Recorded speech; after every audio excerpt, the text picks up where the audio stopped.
Hello and welcome to Business Today Television. I'm Siddharth Zarabi, and with me today is Ankit Agarwal, the Managing Director of STL'S, Sterlite Technologies Limited. Welcome to the show.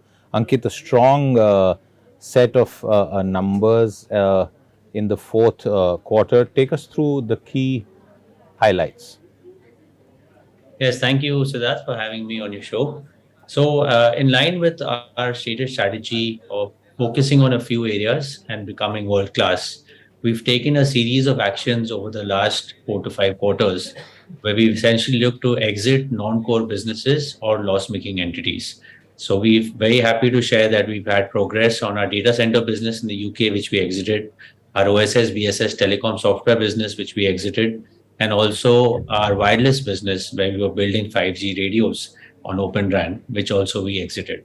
So, result of which now we have a clear strategy of three business units, which is on optical business, on the services system integration business, as well as IT services business. And we're very excited about scaling each of these businesses and make them grow from where they are today.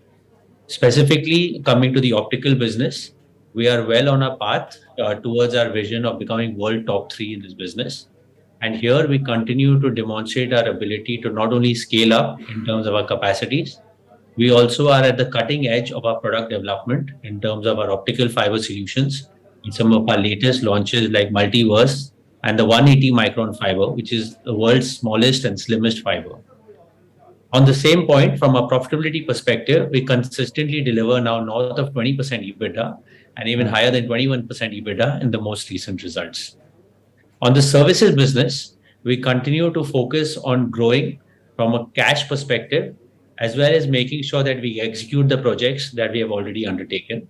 I'm also very happy to share that as we had discussed in terms of making our UK business profitable, we have now been able to, as of March, get to 3% EBITDA positivity, which also augurs well for scaling the UK services business up going forward. And the last part is where we have shared now details in our Q4 results about our IT services business. Very happy to share that we have a great leader in Raman, and he is driving the business. In a short span of 12 to 15 months, we've been able to get 650 crores of orders and revenue currently around 70 crores. So we're very confident of scaling this business up as well.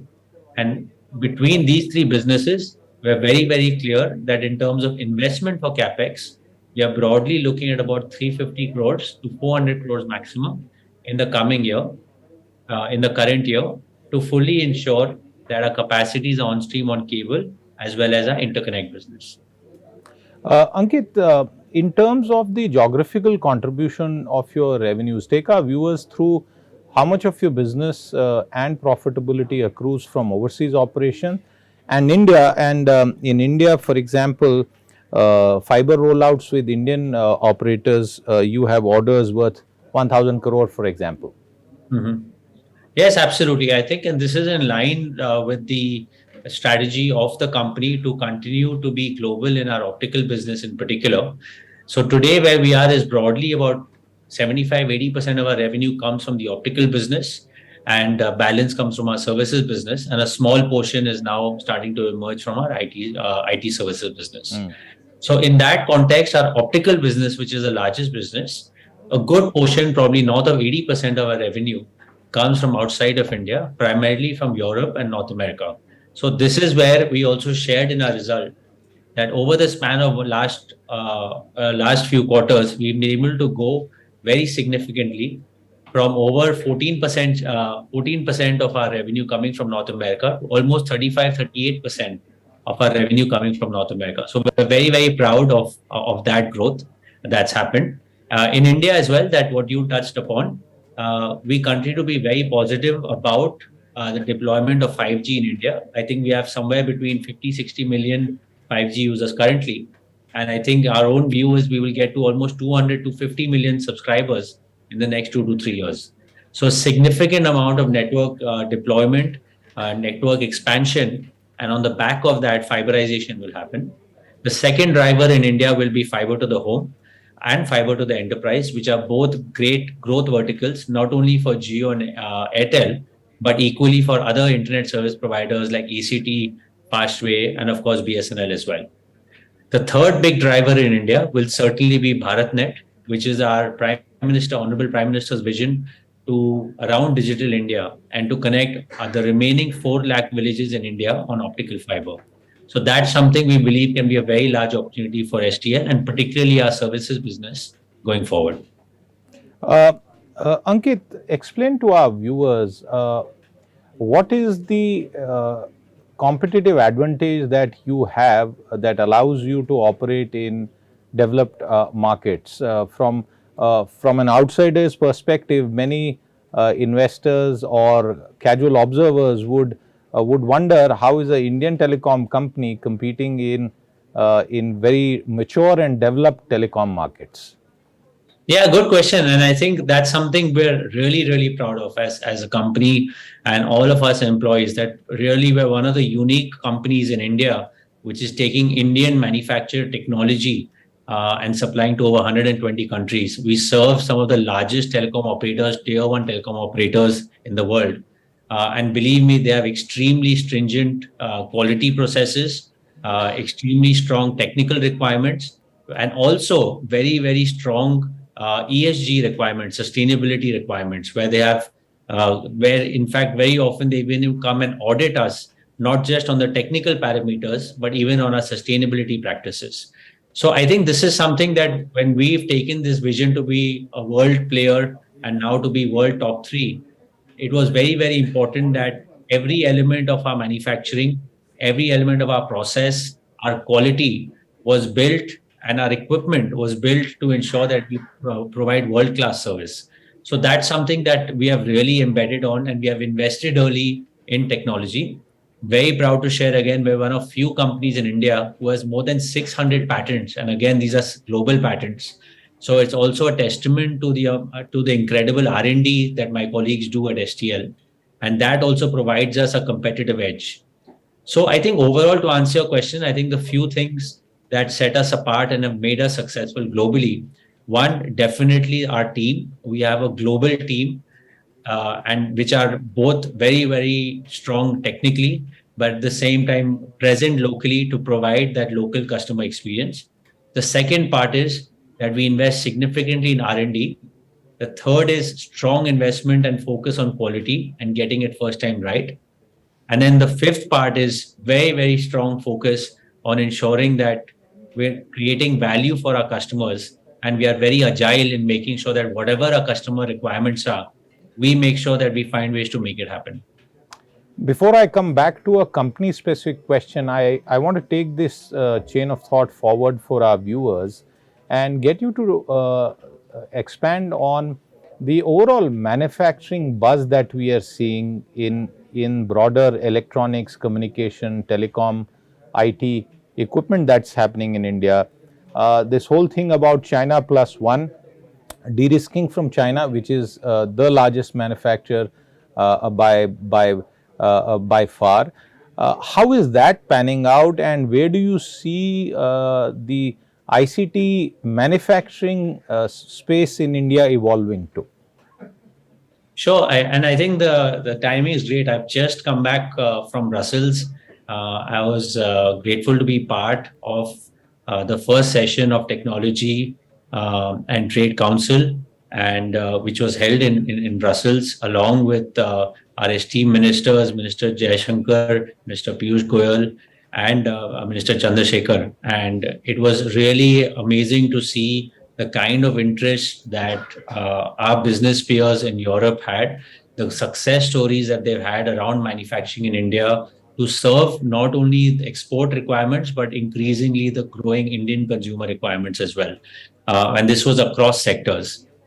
We also saw, we heard from large companies in Europe like Nokia and Ericsson, who also talked very proudly of having anywhere between 15,000 to 25,000 employees in India and doing R&D and product development for them for their global requirements. So I think there's a clear, I would say, visibility and appreciation now, certainly in Europe and US and in various large economies, where they really look forward to working in the Indian environment They always have some suggestions for improvement. The typical ones sometimes we hear of is some local level bureaucracy or land acquisition challenges. But apart from that, most of the people that we heard are talking about growing their investments in India. At the same time, there's a lot of recognition for the capability and intelligence and the youthful population that we have in India, which I think can really ensure that the manufacturing scales in India can either double or triple from here, and the impact to our GDP through manufacturing should grow multifold from here. A quick one, hearing the feedback from overseas companies, what would you suggest needs to be done and fixed to ensure that the full potential of Indian manufacturing capability is realized? So I think my view is that we can always do more in terms of communication. I think the India today is very different from even what it was 5 to 7 years ago. So I think from that perspective, I think we just need to have even more communication of the amazing success stories that we have already experienced, and various global companies have experienced in India.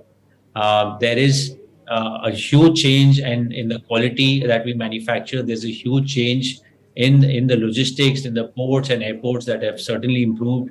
And with great ministers like Minister Gadkari, our transport systems are improving significantly. So I think some communication messaging of how all of this has changed, so that the perceptions can change of how people might have looked at India in the past. I think that's going to be very important. I'm personally very proud when we are now selling our products over 120 countries. I think in some small way that's also changing the perception that yes, Indian companies can manufacture world-class products. We can export world-class products at competitive prices. But hey, we can also do joint product development with you. We can create something new and unique. And we are far from copying anyone's IP. We are in fact creating our own IP, and we are now able to defend our IP in global markets. So I think the communication, positioning, and showing some of the success stories, I think will really help reposition India. Coming back to the company performance, can you take us through the order book that you have, the overall order book, and also what are your what is the revenue guidance for the current fiscal? Yeah, absolutely. So I think in line with strong order book, particularly that we have seen in our optical business, to some extent in services. And as we shared through the course of last year, we have about 650 crores now of order book in our IT services business. So we've been able to continue to secure strong orders across North America, Europe, and also in Middle East and in few pockets. So overall, our open order book is north of 11,000 crores. And so that's something we'll continue to focus on our pipeline. Within that, we're always focused on our large key accounts to really make sure that we continue to provide new innovations and solutions for them. I think specifically, in terms of our current visibility, what we do see is that we'll be somewhere in the range of 10 to 12% top line revenue growth for the current year. And we are looking actively to generate cash, and from that then look to reduce our debt and overall look at debt to equity, net debt to EBITDA of about 2.5 times. And all of this growth, what kind of investment and capex is it going to require? So overall, in line with our previous guidance, we've talked about increasing our optical fiber cable capacity from about 33 million to 42 million cable kilometers. That we believe should get completed by H1 of current year, which is largely going to be our cable expansions in the US and in pockets in Italy and India. In addition to that, we've also talked about some investments required to scale up our interconnect business. So that's something that we're quite positive about as a growth opportunity for the company. So between all of this, I think this current year also we're looking at overall capex of anywhere range of around 350 to 400 crores. And then really from that, we're probably looking for it to taper down into the future years. All right, Ankit, all the very best for the future and hope to catch you again next quarter. Thank you very much for your time with us today. Thank With you. that, My it's pleasure. a wrap on this conversation. We'll be back with more. Do stay tuned in. Until then, goodbye. If you like the video, do like, comment, share and subscribe.